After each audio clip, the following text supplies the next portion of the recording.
입니다. 대림절 네 번째 주일이 되었습니다. 그래서 네 번째 초에 이렇게 불을 밝혔습니다. 기독교 전통은 네 번째 대림절 주일 밝히는 초를 사랑이라고도 하고 또 천사들의 초 이렇게 이야기를 했습니다. 왜냐하면 예수님 탄생의 기쁜 소식을 목자들에게 천사들이 나타나서 알려주었잖아요. 그리고 하늘의 천군과 천사들이 예수님의 탄생을 기뻐하며 찬양을 불렀습니다. 호련히 나타나서 천군 천사들이 찬양을 불렀다 이렇게 이야기하죠. 그래서 예수 탄생의 기쁨을 전해준 그런 의미를 새기면서 대림절 네 번째 주일을 보내게 됩니다. 예수님의 탄생이 기쁨으로 여러분의 삶 가운데 다가오게 되기를 주님의 이름으로 축복합니다. 오늘은 요한복음 1장을 통해서 예수님이 이 땅에 오시는 의미에 대해서 한번 생각을 해보려고 합니다. 요한복음에 특히 많이 강조가 되고 등장하는 예수님에 대한 상징으로, 예수님에 대한 영적인 상징으로 표현되는 것이 뭐냐면 빛이라고 하는 거예요. 예수님은 빛이다. 나는 빛이요 생명이다. 예수님이 말씀을 하셨거든요. 어둠 가운데에서 그 어둠을 뚫고 빛 대신 구원 되시는 예수님의 빛이 우리를 찾아오는 것이죠. 그래서 대림절 초를 이렇게 밝힐 때도 예수님이 저 멀리 빛이 계시니까 어두웠는데 주님이 다가오실수록 조금씩 밝아지게 되죠. 그래서 성탄절, 예수님이 오시는 그날 성탄절에는 흰색 초에다가 불을 밝히게 됩니다. 빛 대신 주님이다. 우리는 이런 표현을 하고 있습니다. 그리고 오늘 성경의 말씀에 보면은 1장 1절에 태초에 말씀이 계시니라. 이 말씀이 하나님과 함께 계셨으니 이 말씀은 곧 하나님이시니라. 이렇게 하고요. 그리고 4절의 말씀에 보면은요. 4절에 그 안에 생명이 있었으니 이 생명은 사람들의 빛이라.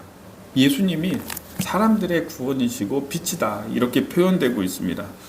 예수님보다 먼저 와서 먼저 태어났어요. 6개월 먼저 태어나서 예수님에 대해서 증언했던 세례 요한이 있죠. 순서가 세례 요한을 먼저 보내고 그러고 난 다음에 예수님을 보내세요. 하나님이. 이 세례 요한은 먼저 태어나서 이 세상에서 자기가 해야 되는 역할이 있었어요. 그건 뭐냐면 예수님이 이 땅에 오시는데 참 빛이 오시는데 그분을 준비하는 역할이었어요. 그래서 사람들에게 회개를 선포하고 너희들 참된 빛 되시는 예수님이 구세주가 이 땅에 오시는데 마음을 새롭게 해야 된다.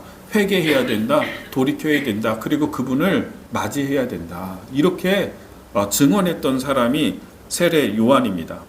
그래서 성경은 분명히 요한복음에 세례 요한에 대해서 빛에 대하여 증언하러 온 사람이지 그 사람은 빛이 아니라고 얘기하고 있어요. 빛이 아니라고. 말씀을 보겠습니다. 7절 말씀. 자, 그리고 7절과 8절 말씀을 같이 읽어보겠습니다. 시작.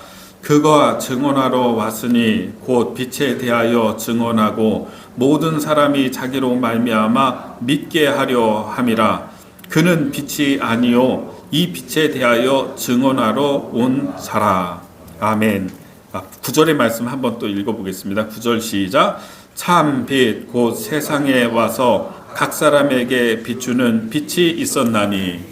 네, 세례 요한에 대해서는 분명히 이야기하죠. 그는 빛이 아니라고. 그는 구세주가 아니다. 너희를 위해서 하나님이 보낸 자가 아니다. 참 빛이 있었나니 그분은 예수 그리스도다. 이렇게 성경은 요한복음의 기자는 우리에게 증언해 주고 있는 것입니다. 여러분, 예수님은요 빛이십니다. 빛 대신 주님. 주님이 우리에게 비치면은 어둠과 죄와 죄에 대한 심판과 우리에게 드리워진 지옥과 이것이 다 소멸되고 사라지고 빛 대신 주님이 우리 안에서 빛나심으로 말미암아 우리가 하나님의 자녀가 되고 하나님 앞에 서게 되는 것이죠. 우리는 그 빛이신 예수님을 지금 맞이하고 있는 것입니다. 제가 이렇게 생활하다가 노래 하나가 들렸는데, 근데 그 노래를 들으면서 얼핏 듣는데도 불구하고 참 잠깐 듣는데도 감동이 되고 좀 어떤 생각을 해보게 되는 그런 노래였어요. 그래서 이게 무슨 노래지? 몇 번 들어봤던 노래인데 그러면서 찾아봤어요. 그랬더니 찬송은 아니더라고요. 복음성가는 아닌데 가수가 부른 그 노래인데 의미가 굉장히 마음에 와 닿았어요. 그래서 한번 여러분에게도 틀어주려고, 우리 교회는 성가대가 없으니까 그래서 한번 여러분 음악을 한번 감상해 보기를 원합니다. 찬송가가 아니어서 좀 그런데 의미가 있습니다. 그래서 한번 들어보려고 하는데요. 노래는 황가람 씨라고 하는 분이 부른 노래인데 이런 내용이에요. 나는 내가 저 밤하늘에 떠 있는 찬란한 빛인 줄 알았대.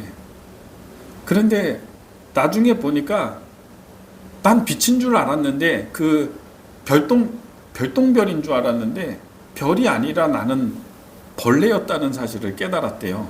내가 빛이 아니었구나. 내가 별이 아니었구나. 나는 그냥 개똥벌레였구나. 반딧불이 빛나잖아요. 자기가 자기 몸에서 빛이 나니까 저 하늘의 별을 보니까는 별이 빛나고 있거든. 그래서 내가 별이구나라고 생각을 했다가 내가 별이 아니었네. 이걸 깨달았대요. 얼마나 절망이 되고 낙심이 됐겠어요. 근데 괜찮아. 왜냐하면 나는 빛나고 있잖아. 이런 노래예요. 나 한번 들어봤으면 좋겠어요. 영상에서 보면서 음악 감상의 시간을 좀 가져보겠습니다.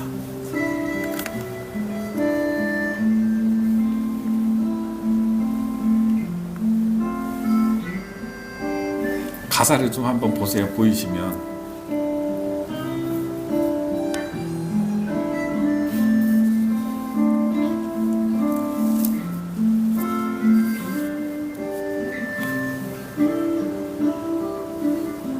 나는 내가 빛나는 별인 줄 알았어. 한 번도 의심한 적 없었죠. 몰랐어요. 난 내가 벌레라는 것은. 그래도 괜찮아. 넌 눈부시니까. 하늘에서 떨어진 별인 줄 알았어. 소원은 들어주는 작은 별. 몰랐어요. 난 내가 개똥벌레라는 것은. 그래도 괜찮아. 난 빛날 테니까. 나는 내가 빛나는 별인 줄 알았어요. 한 번도 의심한 적 없었죠. 몰랐어요. 난 내가 벌레라는 것은. 그래도 괜찮아. 난 눈부시니까. 한참 동안 찾았던 내 손톱 하늘로 올라가 죽순달 돼버렸지. 추억 담을 수도 없게 너무 멀리 갔죠. 누가 저기 걸어놨어. 누가 저기 걸어놨어. 우주에서 우주로 가요. 밤하늘의 별들이 반딧불이 돼버렸지. 내가 널 만난 것처럼, 마치 약속한 것처럼. 난 다시 태어났지. 난 다시 태어났지. 나는 내가 빛나는 별인 줄 알았어요. 한 번도 의심한 적 없었죠. 몰랐어요. 난 내가 벌레라는 것은. 그래도 괜찮아.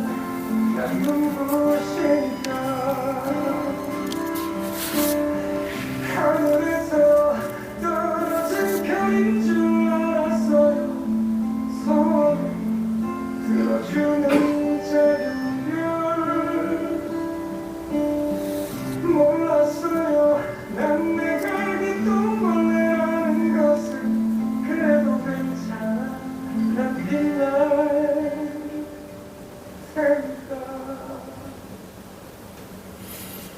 네, 어,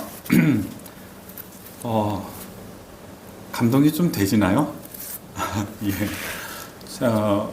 그 찬양은 아니었는데, 근데 그 일반적인 그 가요죠. 그런데도 메시지가 있는 것 같아요. 이 노래에는 내가 이렇게 빛나고 있어가지고 나는 저 하늘의 별인 줄로 생각을 했는데, 근데 보니까는 내가 별이 아니라 개똥벌레라는 것, 그것도 개똥벌레라는 것을 알고서 좀 좌절이 되고 절망이 되고 했는데, 그래도 괜찮다. 나중에 얘기하는데, 왜냐하면 내가 빛이 나고 있잖아, 지금 내 삶 가운데에서. 그러니까 괜찮아. 이렇게 이야기하는 그런 노래입니다. 근데 제가 이 유튜브에서 이걸 보면서 댓글을 좀 한번 봤어요. 그랬더니 이런 댓글이 있었어요. 30대 청년 같아요. 가족의 기대를 한 몸으로 다 품고 초, 중, 고, 대졸, 그리고 노량진 고시 생활 5년, 실패 뒤 뒤늦은 34세에 첫 취업을 한 곳이 고작 대기업 2차 하청. 부모님도 형, 동생도 저를 빛나는 별이라고 믿고 기다렸어요. 현실은 개똥벌레만 못한, 하지만 지금 본청의 갑질과 눈치 보며 얼마 안 되는 월급을 받아도 그 돈으로 어머니 아버지께 효도하며 사니까 지금 제 모습은 빛나는 별인 것 같아요. 이렇게 누가 썼어요. 30대 청년이었던 것 같아요. 그리고 50대인 것 같은데요. 누구보다 빛나고 싶었고 누구보다 빛날 줄 알았는데 내 나이가 1살, 2살 먹으니 내가 너무나도 보잘것없이 보였는데 이 노래를 듣고 위로가 많이 되네요. 다시 한번 빛나도록 노력해 보겠습니다. 이런 댓글도 있었어요. 그러니까 사람들이 이 노래를 들으면서 느끼는 감정이 이런 것 같아요. 누구나 우리가 이 세상에 태어나서 부모님이 자녀를 볼 때에도 너는 저 별처럼 빛나는 존재가 되라고 바라봤을 것이고, 그리고 나도 이 세상에 태어난 만큼 나도 성공하고 싶었고 나도 빛나고 싶었지. 그래서 내가 그런 존재가 될 거라고 생각하고 있었지만은 세상이 어디 호락호락한가? 그렇죠? 빛나는 별이 되려고 하는 사람이 지천에 돌려 있는데, 이런 경쟁 사회에서 미끄러지기도 하고 넘어지기도 하고 으깨지기도 하면서 내가 저 빛나는 찬란한 그런 별똥별은 아니었나 보다. 내 현실을 보니까 나는 그냥 벌레였나? 이런 생각이 드는 것이죠. 그런데 그래도 이 노래가 희망을 주는 것은 뭐냐면은, 괜찮아. 저 빛나는 별과 내 속에서 개똥벌레 반딧불에서 빛나고 있는 이 빛이 다른 빛이 아니라는 것이죠. 그래도 나는 지금 여기서 빛나고 있으니까, 나는 지금 여기서 노력하고 있고 애쓰고 있고 나는 살아가려고 힘을 다지고 있으니까 나는 빛나고 있어. 그리고 빛날 테니까 이렇게 노래를 부르고 있습니다. 저는 여기까지만 끝나는 게 아니라 오늘 예수님의 빛을 생각해 보기를 바래요. 성경에 보면은요, 예수님을 만난 사람들이 이런 분들이 많으세요. 세리 마태복음을 기록했던 마태라고 하는 사람을 생각해 보면은 그분은 세리였습니다. 당시에 세리는 어떤 사람이냐면은 동족의 피를 빨아먹는 매국노 같은 존재로, 동네 애들도 세리가 지나가면 세리를 조롱하면서 손가락질하면서 놀렸어요. 그러면 이렇게 하면은 이 세리들이요, 조그만 애들이 자기를 조롱하면은 열받아서 막 혼내줄 법도 하잖아요. 못해요. 왜냐하면 동족의 죄인이니까. 이 사람들은 항상 쭈그려들고 항상 자기가 이렇게 존재가 으깨져 있는 사람이야. 고개를 들 수가 없고 필 수가 없어요. 돈 많으면 뭐하나, 이렇게 사람들에게 인정을 받지 못하고 존재가 부정당하는데, 그런데 그 예수님이 세리를 만나 주셨잖아요. 세리 삭개오. 세리의 집에 가서 식사를 하시면서 세리를 만나 주셨어요. 참 빛이신 예수님이 이제 세리의 삭개오의 안에, 그 존재 안에 예수님이 들어가셨던 거예요. 그 참 빛을 만난 사람마다 어떻게 하냐면 그 전에는 막 쭈그러져 있었거든요. 그런데 예수님을 만난 사람들은요, 진정한 예수님의 빛을 영접한 사람들은 그 안에 참빛이 빛나고 있으니까, 예수의 빛이 내 안에서 빛나고 있으니까 이 사람들이 이제 더 이상 찌그러지지 않고요, 당당하고요, 사람들 앞에서 고개를 떳떳이 들고 다니기 시작을 한 거죠. 세리 마태라고 하는 사람, 이 사람도 그런 사람이었어요. 그런데 예수님이 오셨잖아요. 예수님을 영접했잖아요. 예수님이 그 안에서 빛나기 시작했잖아요. 그러니 나는 죽고 내 안에서 참빛이 빛나기 시작하면서 세리 이 마태는 예수님의 사역자로서 마태복음도 기록하고 이렇게 하나님을 위해서 빛나는 존재가 되었던 거죠. 여러분, 또 우리가 마리아라고 하는 그분도 생각해 보면은요, 귀신 들린 사람이었고, 그러나 예수님 만나서 다시 회복이 되고 빛나는 그런 삶을 살았다라고 하는 것을 우리가 보게 돼요. 일제강점기 때 많은 천한 신분의 사람들이 있었어요. 백정도 있었고, 그 중에 기생분들. 여러분, 복음을, 일제시대 때 복음을 영접한 분들 가운데 기생분들 많았습니다. 근데 이 기생분들이 자기가 하는 이 신분 때문에 항상 고개를 들지 못하고 밖에 다니질 못하고 사람들에게 무시를 받고 그랬거든요. 그런데 이분들이 어느 날부터 당당하고 떳떳하게 고개를 들고서 다니기 시작을 했어요. 그게 무엇이냐면은 바로 참 빛이 되시는 예수님을 영접하고 예수님이 그 안에서 빛나기 시작하는 순간부터였다라고 하는 것입니다. 여러분, 우리가 다 이렇게 보면은요, 제가 지난번에도 설교를 했었는데 깨진 그릇 이야기를 했잖아요. 그릇이 깨져서. 그런데 내 인생도 보면은 깨져 있는 부분이 있고 금이 가 있는 부분이 있고 부끄러워서 꺼내기 어려운 순간도 있고, 그런데 그래도 깨진 그릇이어도 괜찮다, 이런 취지에서 말씀드렸어요. 왜냐하면 하나님이 은혜를 부어주시고 은혜를 부어주시고 매일 하나님께서 은혜를 채워주시면은 내 인생은 괜찮아, 이런 말씀을 드렸어요. 그릇이라고 하는 것이 그런 겁니다.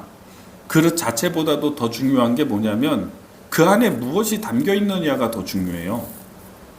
그릇이 좀 때가 묻었다 한들, 그릇에 페인트가 좀 묻어 있다고 한들, 그릇이 좀 금이 가고 깨져 있다고 한들, 그리고 그 그릇이 보잘것없는 흙으로 만든 그런 그릇이라고 한들, 그것보다 더 중요한 것은 뭐냐면 여기 그릇이 있는데요, 사기 그릇이 있는데요, 막 깨지고 금 가고 뭐 이 나가고 막 그런 그릇이 여기 하나 있어요. 그런데 여기에 가득 담겨져 있는 게 여러분 좋아하는 순금 24K 반지가 여기 수십 개가 여기 이렇게 그릇에 담겨져 있어요. 그러면 이 그릇은 어떤 그릇이냐면 보물단지예요. 보물단지. 그렇잖아요. 예수님 앞에 나온 그 예수님이 십자가 지시기 전에 예수님의 머리에 향유 옥합을 가져와서 깨뜨려서 부은 여자가 있잖아요. 근데 향유 옥합 그 가치가 얼마인지 아십니까? 나드거든요. 순전한 나드라고 했거든요. 이거는 향유인데 2천만 원 정도가 되는 가치예요. 이걸 깨서 예수님의 머리에 부었대요. 호리병 같은 데에다가 이 향유 나드를 보관을 하는 거거든요. 그리고 이게 너무 귀하니까 거기에 밀랍으로 밀봉해요. 그래서 이걸 사용하려면 유일한 방법은 깨는 거예요. 주둥이를 깨는 거. 그렇게 해서 예수님의 머리에 부은 건데, 호리병 자체에는 가격이 별로 없어요. 가치가. 그 안에 담겨져 있는 나드 옥합이, 향유가 2천만 원인 거예요. 그러면 그랬을 때 이 가치는 무엇이냐면, 그릇의 가치는요 2천만 원인 거예요. 내가 깨져 있든지 뭐 어디 좀 이렇게 훼손이 됐든지, 그리고 그것이 그냥 질그릇이든지, 이것보다도 더 중요한 것은 뭐냐? 무엇을 담고 있느냐인 것입니다. 오늘 성경의 말씀을 깊이 생각해 보면은요, 우리는 저마다 다 그런 거예요. 이 개똥벌레 이 노래처럼요. 나는 별인 줄 알았는데, 내 목표는 별이었는데, 찬란하게 빛나기를 원했지만은 내가 벌레라는 걸 깨달았대요. 근데 괜찮다는 거예요. 괜찮아. 왜냐하면 내 안에, 우리 안에 참비신 예수님이 계시니까. 예수님이 오셨으니까. 괜찮아. 저는 이런 분들을 너무 많이 만났어요. 믿음 생활하면서, 제가 목회를 하면서 자기 안에 보배로우신 참비신 예수님을 모셔서 그 사람의 삶을 보면은 그렇게 뭐 내세울 것 없고 세상에서 돈 많다, 성공했다, 승리했다 그런 거는 아닌 것 같아요. 병원 다니시고 막 몸 아프시고 그런데 얼마나 아름다운 모습으로 하나님을 바라보면서 주님의 나라를 바라보면서 사는지 몰라요. 난 그분을 보면서 지난 시간에 함께 지난주에 나눴던 안나라고 하는 그분이나 시므온이라고 하는 그런 분이나 보면은요, 내세울 것 없지만은 그러나 참 빛이신 예수님을 모심으로 해서 내가 빛나는 게 아니라 예수의 빛이 그 사람에게서 빛나는 사람. 너무 놀랍다. 너무 감사하다. 너무 귀하다. 이렇게 생각이 듭니다. 여러분, 아직도 저 하늘에 찬란한 별이 되려고, 저 별똥별이 사람들의 소원을 들어준다라고 하는 저 별똥별, 그게 되지 않아 가지고 자기의 인생을 절망하고 낙심하고, 나는 뭐 하고 있지? 나는 왜 이렇지? 하지 말라는 것입니다. 그러지 말라는 것입니다. 어떤 그릇이든지, 내가 벌레이든지 개똥벌레이든지 다 빛나고 있잖아. 그리고 내 안에 예수님을 모셨고 참된 빛이신 예수님이 지금 여기 나와 같이 계시잖아. 그리고 그분이 빛나잖아. 나는 괜찮아요. 하나님, 나는 괜찮아요. 이렇게 나갈 수 있는 존재가 되면 좋겠다, 이런 생각을 해보게 됩니다.